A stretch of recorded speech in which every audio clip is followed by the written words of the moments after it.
میرے عزیزو، ہم تو چھوٹی سی بات ہوتی ہے اپنے رب کا در چھوڑ دیا کرتے ہیں. چھوٹی سے چھوٹی نہیں بلکہ کتنی بھی بڑی بات ہو جائے کبھی بھی اللہ کے در کو ہمیں نہیں چھوڑنا چاہیے. بہت سے لوگ ہوتے ہیں نا اس مزاج کے کہ ہم نہ جانے دعائیں کب سے مانگ رہے ہیں، اس عمل کو نہ جانے ہم کب سے کر رہے ہیں، لیکن ہمارا کوئی کام نہیں بن رہا ہے. ہو سکتا ہے تمہارے اس کام کے نہ بننے میں بھی اللہ رب العزت نے تمہارے لیے کوئی فائدہ رکھا ہو. اللہ کے ہر کام میں مصلحت ہے نا، تو آپ کبھی بھی اللہ کے در سے دوری نہ بنائیں، اللہ سے دوری نہ بنائیں، بلکہ رب کی بارگاہ میں حاضر ہوتے رہیں، اللہ کی بارگاہ میں سجدہ کرتے رہیں. ایک دن وہ بھی آئے گا کہ اللہ رب العزت آپ کے تمام کاموں کو مکمل فرما دے گا، آپ کو تمام مقاصد میں کامیابی عطا فرمائے گا. حضرت مالک بن دینار رضی اللہ تعالیٰ عنہ آپ فرماتے ہیں کہ اللہ کے فضل و کرم سے میں نے متواتر کنٹینیو مسلسل 14 حج کیے. اب یہ حج بھی میرے عزیز کس کے ہیں؟ حضرت مالک بن دینار کے. ہم تو لاکھوں حج کریں پھر بھی حضرت مالک بن دینار رضی اللہ تعالی عنہ کے ایک حج کے برابر نہیں ہو سکتا. آپ فرماتے ہیں 14 سال تک لگاتار میں حج کرنے کے لیے جاتا رہا. 14 میں نے حج کیے. جب میں پہلے حج کے لیے گیا سواری پر سوار نہیں ہوا، میں نے پیدل چلنا شروع کیا اور میں نے پیدل حج کا ارادہ فرمایا. کسی نے سوال کیا، اے مالک سواری کا انتظام ہے، سوار کیوں نہیں ہو جاتے ہو، پیدل کیوں چل رہے ہو، آخر یہ پیدل چلنے کی وجہ کیا ہے؟ تو حضرت مالک بن دینار رضی اللہ تعالیٰ عنہ فرماتے ہیں ذرا مجھے ایک بات بتاؤ، اگر کوئی غلام اپنے مالک سے اپنے آقا سے صلح کرنے کے لیے جائے تو مجھے یہ بتاؤ کیا اس کو سواری پر جانا چاہیے یا پیدل جانا چاہیے؟ حضرت مالک بن دینار رضی اللہ تعالیٰ عنہ فرماتے ہیں کہ میں پیدل حج کرنے کے لیے گیا. جب میں مکہ مکرمہ پہنچا، کعبے کے صحن میں پہنچا، کعبے کے قریب پہنچا، کعبے کے دروازے کو پکڑ کر میں نے صدائیں بلند کی، لبیک اللہم لبیک، اے اللہ میں حاضر ہوں، اے اللہ میں حاضر ہوں. میں نے کیا دیکھا کہ میرے ساتھ ہی ایک درویش بھی موجود ہے، وہ بھی یہی کہتا ہے لبیک اللہم لبیک، لبیک اللہم لبیک. لیکن جب وہ لبیک اللہم لبیک کی صدائیں بلند کرتا ہے تو آواز آتی ہے لا لبیک، لا لبیک، لا لبیک. 14 سال متواتر میں اس منظر کو دیکھتا رہا، لیکن میں نے ایک بار اس سے سوال کیا، اے درویش کیا تو بہرا ہے، تجھے آواز نہیں آتی ہے؟ تو جب بھی کہتا ہے لبیک اللہم لبیک آواز آتی ہے لا لبیک، لا لبیک، تو حاضر نہیں ہے. 14 سال وہ بھی حج کرنے کے لیے لگاتار جاتا رہا لیکن آوازیں آتی رہی لا لبیک. وہ درویش کہتا ہے اے مالک میں بہرا نہیں ہوں، مجھے آوازیں تو آ رہی ہیں. پھر حضرت مالک بن دینار فرماتے ہیں تو یہ بتا آواز آتی ہے ہر سال پھر بھی تو حج کرنے کے لیے آ جاتا ہے، حاضر ہو جاتا ہے حج کرنے کے لیے، تمام مصیبتوں کو اٹھانے کے بعد میں تو یہاں پر آ جاتا ہے لیکن آواز آتی ہے لا لبیک، تو کہتا ہے لبیک اللہم لبیک. توجہ رکھنا میرے عزیزو، وہ شخص کہتا ہے، وہ درویش کہتا ہے اے مالک یہ تو 14 سال ہے، اللہ رب العزت اگر مجھے 14,000 سال کی عمر بھی عطا فرمائے اور روزانہ 1000 مرتبہ میں کہوں لبیک اللہم لبیک اور 1000 مرتبہ ادھر سے یہی صدا آئے لا لبیک، لا لبیک، اے مالک میں پھر بھی اپنے رب کے در کو چھوڑنے والا نہیں ہوں، میں اپنے رب کے در پر حاضر ہوتا رہوں گا. اللہ اکبر. کیا سوچ ہے، اللہ نے کیا سوچ عطا فرمائی ہے، رب کریم نے کیا مقام عطا فرمایا ہے. حضرت مالک بن دینار رضی اللہ تعالیٰ عنہ عرض کرتے ہیں کہ میں اس سے ابھی گفتگو کر ہی رہا تھا کہ اچانک ایک پرچہ اس کے سینے پہ آ کے لگتا ہے، وہ نیچے گرتا ہے اور وہ شخص اس پرچے کو اٹھا کر کے مجھے دیتا ہے. اس میں لکھا ہوا تھا اے مالک تو میرے بندے کو مجھ سے دور کرنا چاہتا ہے اور تو کہتا ہے کہ میں نے اس کے حج کو قبول نہیں کیا ہے.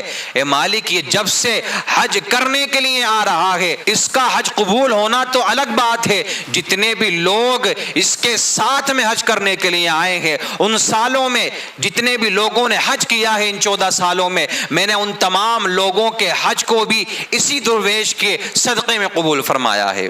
پرچے پر لکھا ہوا تھا کہ 14 سالوں میں جتنے حاجی آئے ہیں ان کے بھی حج اگر قبول ہوئے ہیں تو وہ اسی کے صدقے میں قبول ہوئے ہیں. تو میرے عزیزو رب تو اپنے بندوں سے بے حساب پیار فرماتا ہے. 70 ماؤں کا پیار بھی ایک جگہ اکٹھا کرو تو بھی رب کے پیار کے برابر نہیں ہو سکتا. تو کبھی بھی رب کے در کو نہ چھوڑیں. اب یہ حال ہی میں آپ دیکھ رہے ہیں کہ ایک شخص ہندوستان کے ایک صوبے کیرلا سے پیدل چلا ہے حج کرنے کے لیے. سفر کا اس نے آغاز کر دیا ہے. اب لوگ طرح طرح کی باتیں کر رہے ہیں کہ پیدل چلنے سے کیا فائدہ, اس کا کوئی الگ سے ثواب ملے گا, اس کا کوئی الگ سے معاملہ ہونے والا ہے. یہ تو اپنی جان کو جوخم میں ڈالنا ہے, یہ تو اپنی جان پر ظلم کرنا ہے, اپنے آپ کو پریشانی میں مبتلا کرنا ہے. یہ بات تو حق ہے کہ اسلام نے آسانیاں رکھی ہیں. مذہب اسلام کسی پر ظلم نہیں کرتا. مذہب اسلام نے اپنے ماننے والوں کو آسانیاں عطا فرمائی ہے. لیکن اگر کوئی شخص اس ارادے سے حج کرنے کے لیے نکلا ہے, اب بتایا جاتا ہے کہ وہ پاکستان, ایران, عراق, کویت ہو کر کے پھر 2023 میں جو حج ہوگا وہ اس میں جا کر کے وہ شخص شامل ہوگا. ہم تو دعا کریں گے اللہ اس کے حوصلے بلند فرمائے, اللہ رب العزت اس کو اس سفر میں آسانیاں عطا فرمائے, کامیابی عطا فرمائے. لیکن میرے عزیز, یہ سفر کوئی آسان سفر تو نہیں ہے نا, کتنا مشکل بھرا یہ سفر ہے. لیکن مشکلات اپنی جگہ, دیکھنا تو یہ ہے کہ وہ نکلا کہاں کے لیے ہے. جب وہ اللہ کی راہ میں نکلا ہے, اللہ کے گھر کے دیدار کے لیے نکلا ہے, تو انشاءاللہ العزیز اس کی تمام پریشانیاں بھی دور ہو جائیں گی. اب لوگ کہتے ہیں ظلم کر رہے ہیں اپنے اوپر. میرے عزیزو, یہ تو سب کی اپنی اپنی خواہش ہے نا کہ کون شخص کس انداز میں اپنے رب سے محبت کرتا ہے.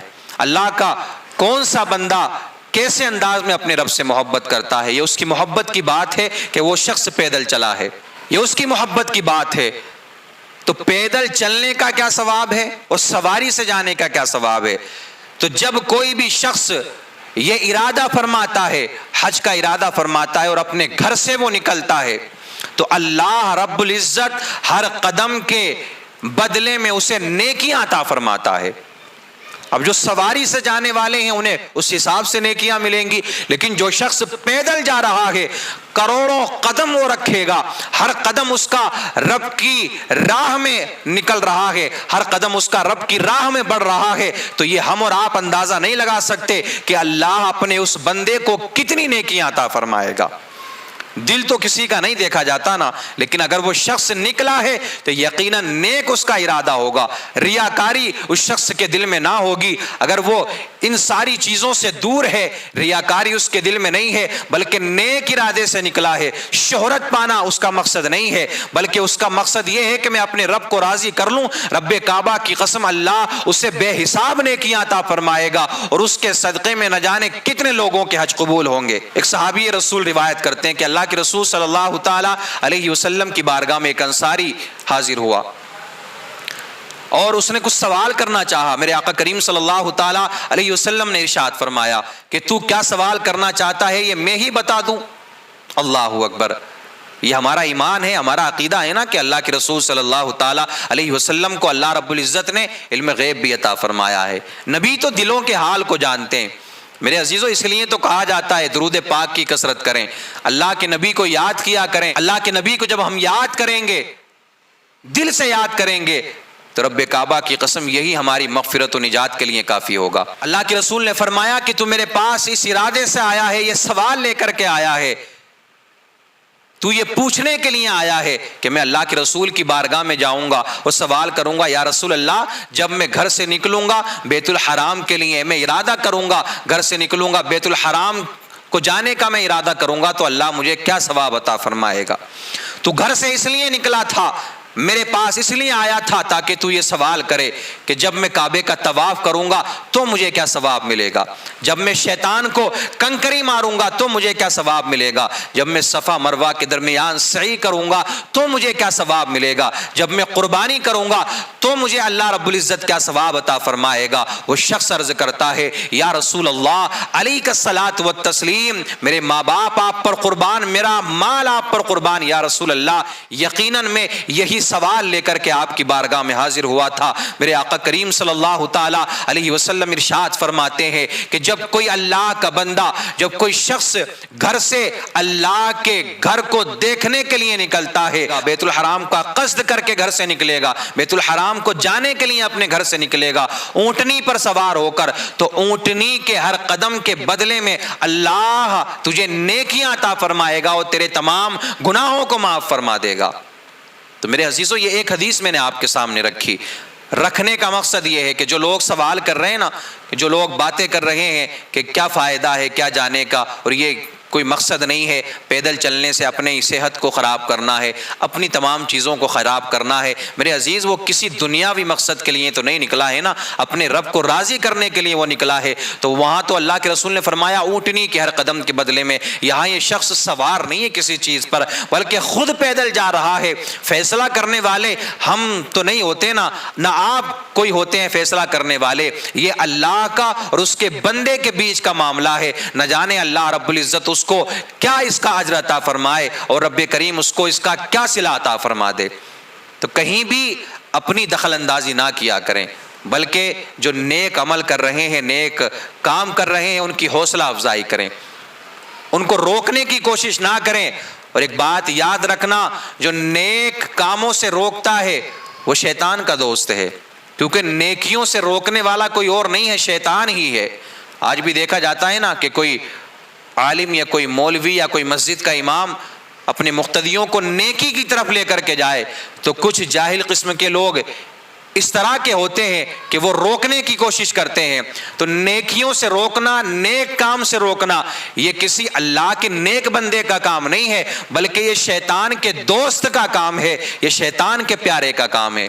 فیصلہ آپ کے ہاتھ میں ہے کہ آپ کو اللہ کا نیک بندہ بننا ہے، اللہ کا محبوب بندہ بننا ہے، یا شیطان کی پیروی کرنا ہے۔ اور یہ بات بھی حقیقت ہے کہ شیطان تو کھلا دشمن ہے، اسی لیے میرے عزیزو نیکیوں کی طرف جائیں، جو نیک کام کرتے ہوں ان کی حوصلہ افزائی کریں۔ آپ ان کی حوصلہ افزائی کریں گے، ان کی نیکیوں میں ان کا ساتھ دیں گے تو اللہ ان کے صدقے میں آپ کو بھی نیکیوں کا ثواب عطا فرمائے گا۔